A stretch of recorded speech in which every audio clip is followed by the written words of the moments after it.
40 સ્કૂલમાં ફરી ભૂતિયા શિક્ષકો જોવા મળ્યા છે। સુરતમાં 3 જેટલા ભૂતિયા શિક્ષકો વર્ષોથી વિદેશમાં મોજ કરતા હોવાનો ખુલાસો છે। સરકારી નોકરી મેળવી વિદ્યાર્થીઓનું ભવિષ્ય જોખમમાં મૂકી વિદેશ ગયેલા શિક્ષકો પર દબાઈ છે। વિદ્યાર્થીઓના પરિણામ બનાવ્યા વગર તેઓ જતા રહ્યા છે। હિના પરમાર નામના શિક્ષક 11 વર્ષ વિદેશ રહ્યા બાદ હવે સુરત આવ્યા છે। અગાઉ વારંવાર નોટિસ આપ્યા બાદ ઓનલાઈન રાજીનામું આપ્યું હતું। સમિતિએ ઓનલાઈન રાજીનામું સ્વીકાર્યું નથી। सूरत महानगरपालिका संचालित शिक्षण समितिनी जे शाळा छे तेमां फरीथी भूतिया शिक्षकोनो जे प्रश्न छे ते અહીં જોવા મળ્યો છે। ખાસ કરીને 3 જેટલા જે શિક્ષકો છે તે હજુ સુધી પોતાની ફરજ ઉપર હાજર નથી થયા। ત્યારે આપણી સાથે શિક્ષણ સમિતિના ચેરમેન જોડાયા છે। જી સર, આ 3 ભૂતિયા શિક્ષકો કોણ છે?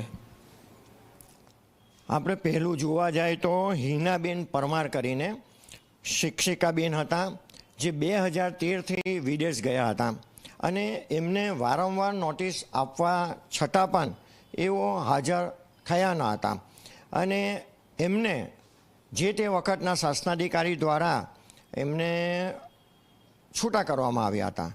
પરંતુ હમણાં થોડા સમય પહેલાં એ બેને નોટિસ આપીને અપીલમાં ગયા છે અને એની સુનાવણીમાં અમે એમની પાસે પાસપોર્ટના ને બધાના ખુલાસા માંગ્યા છે અને એની તપાસ થયા પછી એમાં શું કાર્યવાહી કરવામાં આવશે એ નક્કી કરવામાં આવશે।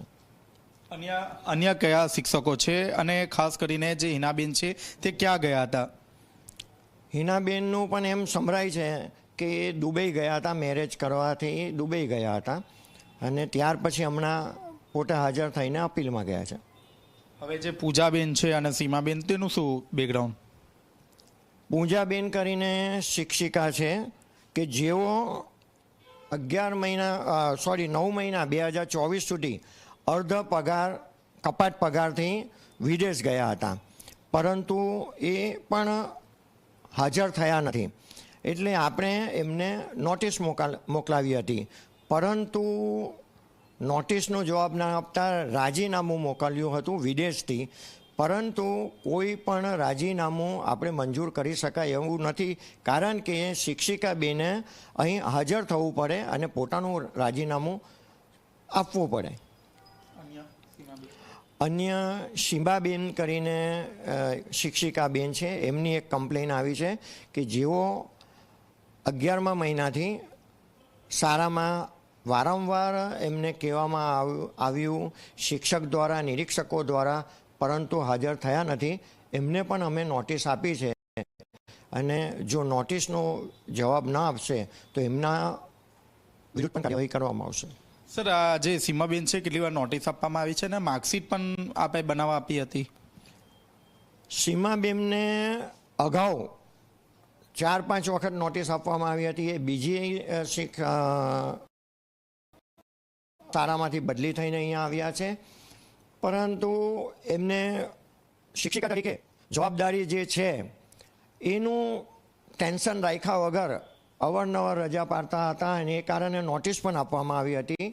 હમણાં પણ છેલ્લા મહિનાથી એઓ શાળામાં હાજર નથી રહ્યા અને બાળકોની માર્કશીટ પણ બનાવી શક્યા નથી।